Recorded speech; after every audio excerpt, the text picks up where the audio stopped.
Semakin mendebarkan dan memanas, rakyat auto dibuat sangat kaget dan nyaris tak percaya melihatnya.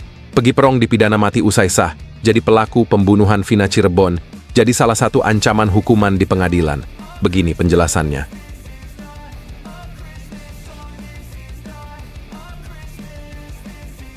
Tepat kemarin siang, sangat nekat dan berani, begini pernyataan sangat mengejutkan dan berani Pegi Perong di markas polisi. Wartawan auto seketika merinding dan sangat ketakutan melihatnya. Sampai nekat lakukan hal gila ini. Tonton video ini sampai habis, kamu akan terkejang-kejang melihatnya. Polisi bungkam keras semua tuduhan fitnah dan keji soal kasus Vina Cirebon. Sampai muncul fakta sangat heboh dan mengejutkan ini tepat kemarin siang. Semua rakyat yang awalnya tidur di siang bolong auto mendadak bangun dan seketika melakukan pesta pora di jalanan, bahkan sampai hentikan semua kendaraan untuk berpesta pora melihatnya. Begini penjelasannya. Bak petir di siang bolong, nggak ada angin, nggak ada hujan, mendadak hard gumai di luar dugaan, malah ngomong gini soal kasus Vina Cirebon. Malah berani sebut satu sosok ini kayak begini ke publik. Semuanya bisa auto tercengang melihatnya. Begini kronologinya.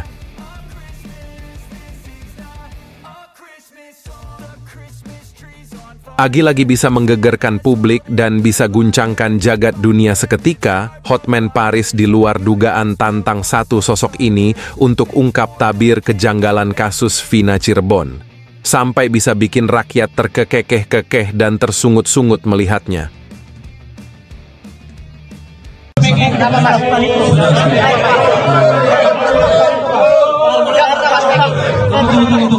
Agar tertib, tunggu, sabar. Kenapa ganti identitas? Tidak. Kenapa ganti Robi namanya? Nama panggilan saya itu. Silakan. Nama gaul saya. Saya tidak pernah melakukan pembunuhan itu. Itu fitnah. Saya rela mati. Saya rela mati. Tidak. Melawan, ibu kuat melawan kan? Semua ini kan kuat. Demi anak ibu berani. Saya berani. Apapun yang terjadi ibu berani. Apapun yang terjadi saya berani. Anak saya tidak melakukan kesalahan itu. Ibu akan terus berjuang ya Bu? Ya, saya akan terus berjuang demi anak saya yang tidak bersalah apa-apa. Ayah, kamu tega dengan kesaksian palsu itu.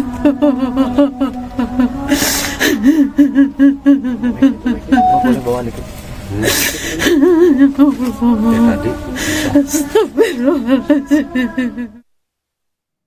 Masih berasumsi bahwa ini adalah salah tangkap. Jangan sebenarnya sih maunya kita sih jangan sampai salah tangkap yang dilakukan pada episode pertama gitu ya, katakan episode ini episode harusnya kembali lagi kalau memang mau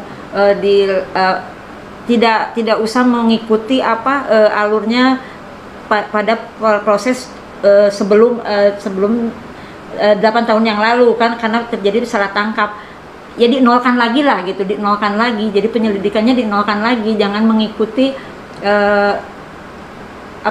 itu data-data dari Polres gitu, data-data yang lalu gitu, jadi udah dinolkan lagi, kita melakukan jangan sampai terjadi salah tangkap kembali, dinolkan lagi, jadi pemanggilan kalau memang curiga bahwa itu adalah Pegi ya dilakukan pemanggilan atau misalnya pemeriksaan ulang, jangan langsung penetapan tersangka gitu kan, kita juga kaget, makanya seperti itu. Yakin Bu Pegi tidak bersalah?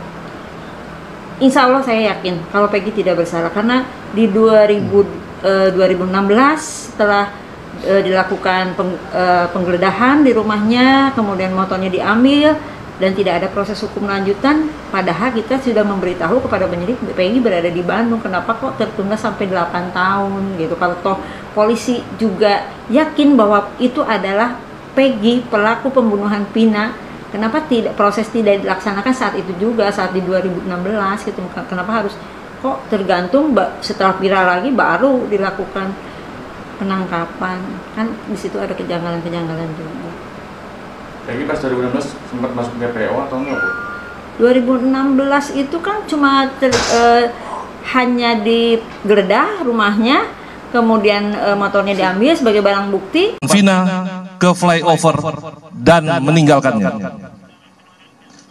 peran Peggy, ulangi, peran PS alias Perong alias Robi Irawan berdasarkan keterangan dari saksi pada tanggal 20 Mei 2024, kemudian 22 Mei 2024 dan 25 Mei 2024, yaitu menyuruh dan mengejar korban Rizky dan korban Vina dengan menggunakan sepeda motor Honda Beat warna orange.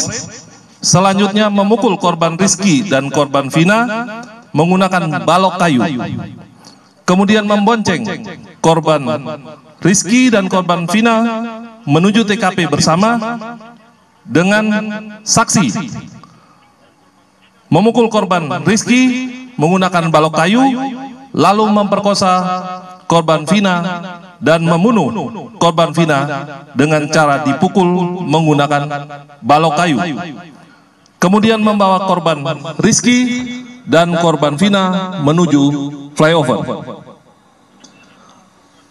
Peran PS alias Perong alias Robi Irawan berdasarkan keterangan saksi pada tanggal 22 Mei 2024 dan 24 Mei 2024.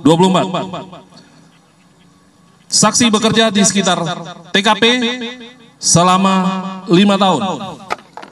Dan saksi mengenal wajah orang-orang yang biasa nongkrong di depan SMP Negeri 11 Cirebon, namun tidak tahu namanya. Namun PS tidak mengenalkan diri sebagai anak kandung daripada ayahnya. Di sana dia mengaku sebagai keponakan, demikian juga bapaknya mengenalkan kepada pemilik kos bahwa PS adalah keponakannya. Hal ini dikuatkan dengan keterangan pemilik kos yang sudah kita minta keterangan. Demikian juga nama sudah diganti, bukan lagi PS tetapi menggunakan nama Robi. Yang kedua, kenapa kita sulit untuk menemukan ini, bahwa tidak ada satupun pelaku lain yang berani menerangkan bahwa PS itu ini orangnya. Padahal mereka tinggal di satu lingkungan, bahkan ada teman sekolah ataupun teman bermain. Jadi kenapa kesulitan kita selama ini seperti itu? Karena memang saksi yang berani menerangkan itu belum ada. Akhirnya kita ajak bicara para tersangka yang sudah vonis dari hati ke hati, mereka menerangkan bahwa PS adalah ini orangnya. Sehingga kami bermudah untuk melakukan pelacakan. Itu kira-kira. Yang kedua betul.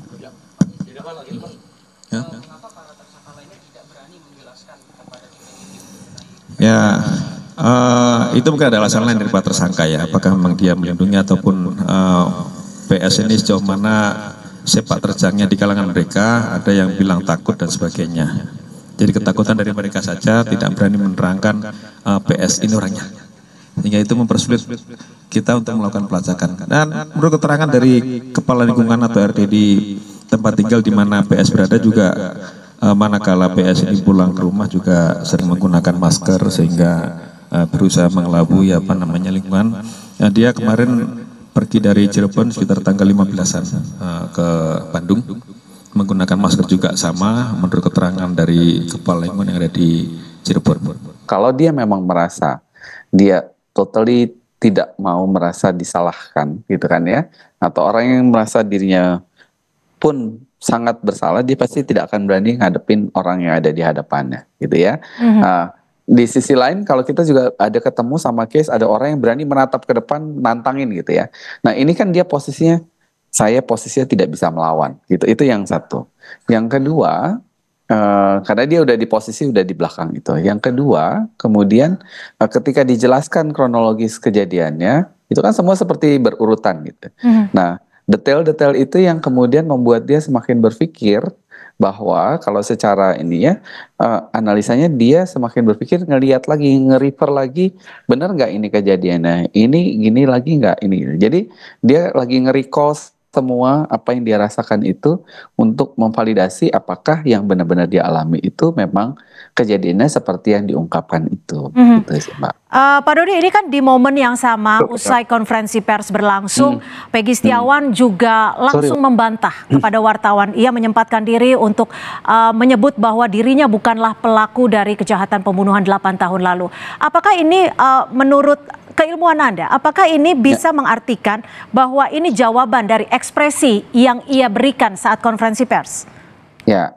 Di momen ketika dia bisa bicara, gitu kan ya, dalam konteks ini, momen ketika dia bisa bicara, kemudian dia merasa bisa mengungkapkan gitu, pembelaan dirinya, bagian dari self defense. Karena kalau enggak kan dia tahu konsekuensi logisnya ketika dia diputuskan bahwa dia memang benar-benar bersalah, pasti kan konsekuensi logisnya sudah ada tuh ya Mbak ya. Jadi gimana caranya supaya saya tetap terlihat atau saya akan mempertahankan diri saya, ya salah satu caranya adalah dengan defense mode, dengan saya nggak bersalah, dengan tanpa menyampaikan kalau istilahnya kenapa dia nggak bersalahnya, di titik mananya. Nah itu yang kemudian dia perlu sampaikan detail-detail itunya sih kira-kira gitu Mbak. Pak Dodi, ini kan di momen yang sama ini juga, tapi di sisi lain kita lihat bahwa saat tersangka Peggy Setiawan menggeleng-gelengkan kepala, ada pula momen petugas kepolisian yang berada di sebelahnya berupaya untuk terlihat dalam tanda kutip yang ditangkap adalah menenangkan dengan cara merangkul. Apakah ini memang upaya untuk menenangkan atau ada apa yang bisa Anda baca?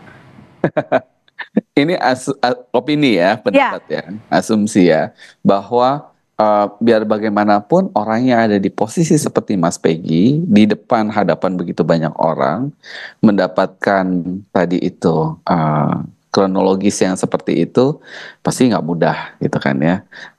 Stres sudah pasti iya.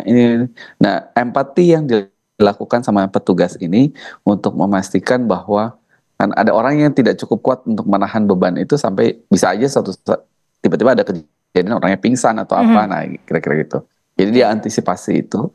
Jadi gitu. Mohon subscribe channel ini dulu supaya gak ketinggalan berita terbaru Timnas Indonesia. Semakin mendebarkan dan memanas, rakyat Auto dibuat sangat kaget dan nyaris tak percaya melihatnya.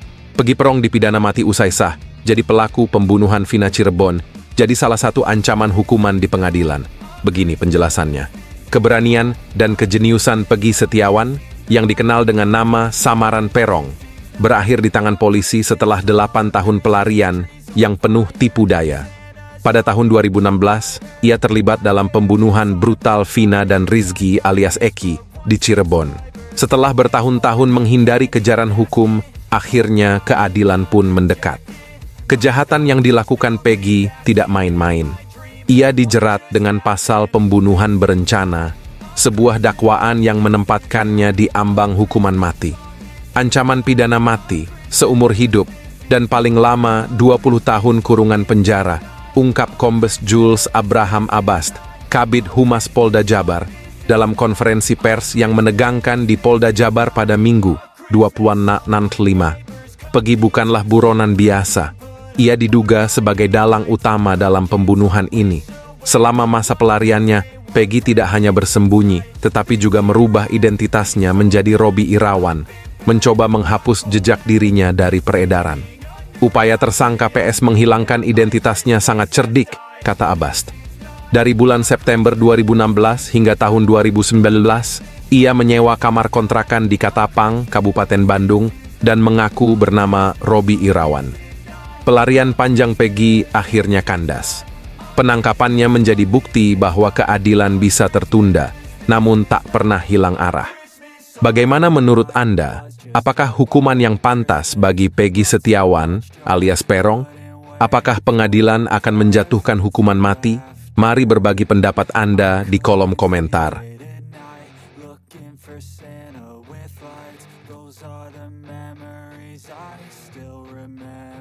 Tepat kemarin siang, sangat nekat dan berani. Begini pernyataan sangat mengejutkan dan berani Peggy Perong di markas polisi. Wartawan Auto seketika merinding dan sangat ketakutan melihatnya. Sampai nekat lakukan hal gila ini. Tonton video ini sampai habis, kamu akan terkejang-kejang melihatnya.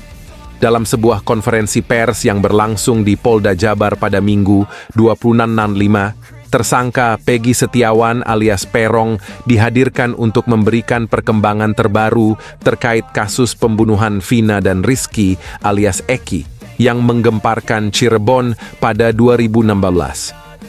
Momen ini dipenuhi ketegangan ketika Peggy dengan gerakan isyarat dan ekspresi tegas menggelengkan kepala setiap kali polisi menyebutkan keterlibatannya dalam eksekusi kedua korban tersebut. Bohong. Demikian gerakan gestur bibir Peggy saat tuduhan tersebut dibacakan. Tidak puas hanya dengan gerakan isyarat, setelah konferensi pers berakhir, Peggy berusaha keras untuk menyampaikan suaranya. Dalam pernyataan yang menggegerkan, ia membantah keras keterlibatannya dalam pembunuhan tersebut. "Saya tidak pernah melakukan pembunuhan itu, saya rela mati," kata Peggy dengan penuh keyakinan. Kuasa hukum Peggy, Sugianti, juga mendukung klaim kliennya.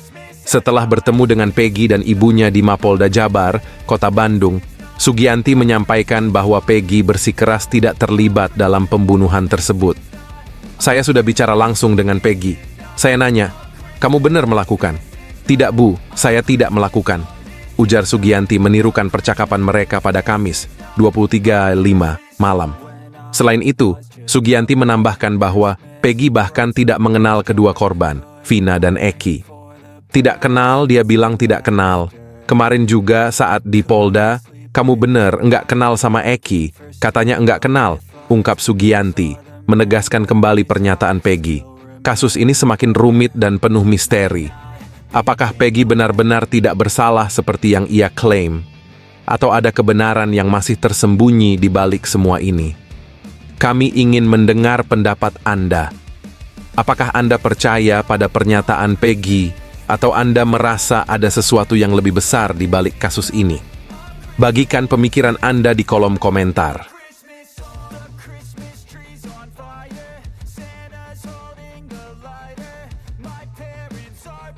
Polisi bungkam keras semua tuduhan fitnah dan keji soal kasus Vina Cirebon. Sampai muncul fakta sangat heboh dan mengejutkan ini tepat kemarin siang.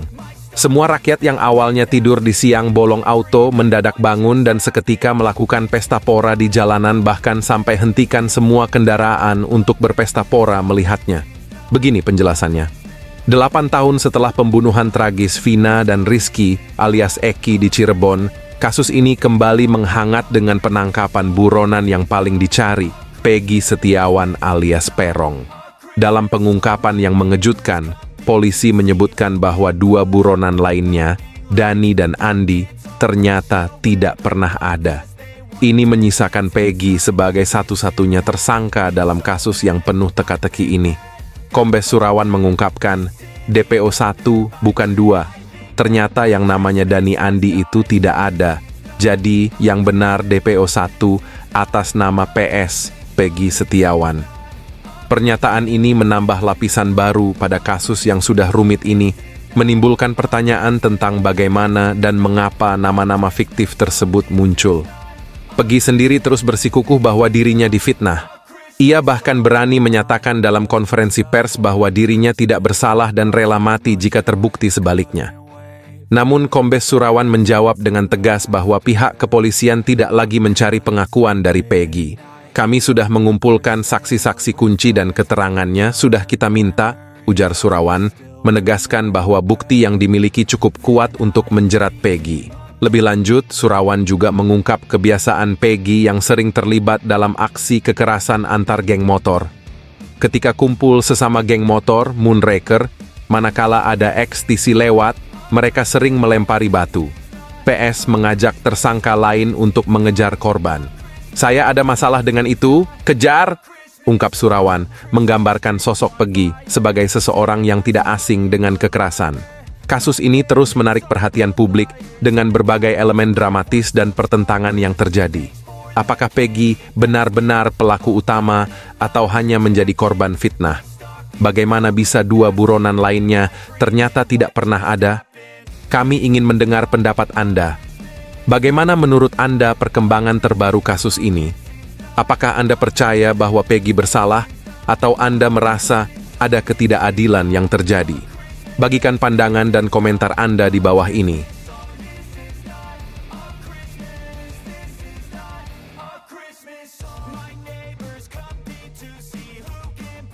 Bak petir di siang bolong, nggak ada angin, nggak ada hujan, mendadak Hart Gumai di luar dugaan. Malah ngomong gini soal kasus Vina Cirebon, malah berani sebut satu sosok ini kayak begini ke publik. Semuanya bisa auto tercengang melihatnya. Begini kronologinya. Kasus pembunuhan Vina dan Rizky alias Eki yang terjadi pada tahun 2016 kembali mencuat ke permukaan setelah 8 tahun berlalu. Kehebohan semakin memuncak ketika peramal kenamaan tanah air, Hart Gumai, akhirnya buka suara melalui akun Instagram pribadinya, Hart Gumai, pada Minggu, 26 Mei 2024. Dalam unggahannya, Gumai menanggapi banyaknya permintaan dari warganet untuk menerawang kebenaran di balik kasus yang penuh teka-teki ini. Kasus Vina yang terjadi di tahun 2016 mencuat kembali sekarang di tahun 2024, sudah plus 8 tahun berlalu. Banyak pihak yang meminta saya untuk mencoba menerawang kejadian tersebut, untuk mencari tahu siapa pelaku sebenarnya dan siapa saja yang sudah berbohong, tulis pria berusia 34 tahun itu.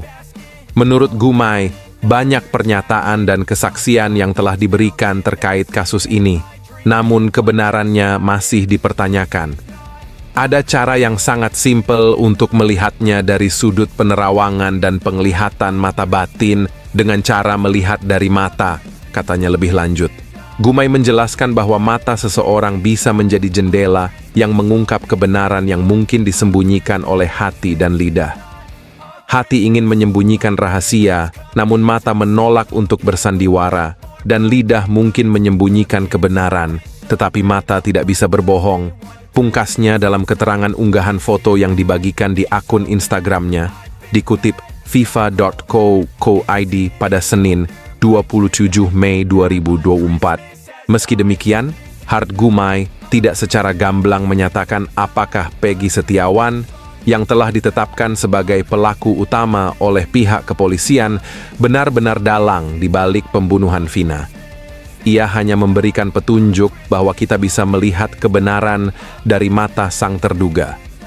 Kasus ini menjadi semakin menarik dengan campur tangan seorang peramal yang menyarankan kita untuk mencari kebenaran melalui cara yang tidak konvensional. Bagaimana pendapat Anda tentang pandangan Hart Gumai ini? Apakah Anda percaya bahwa mata seseorang bisa mengungkapkan kebenaran yang tersembunyi? Mari berbagi pemikiran dan diskusi Anda di kolom komentar.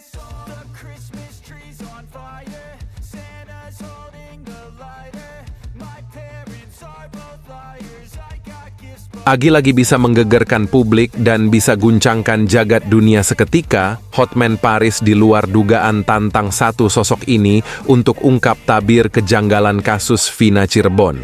Sampai bisa bikin rakyat terkekeh-kekeh dan tersungut-sungut melihatnya.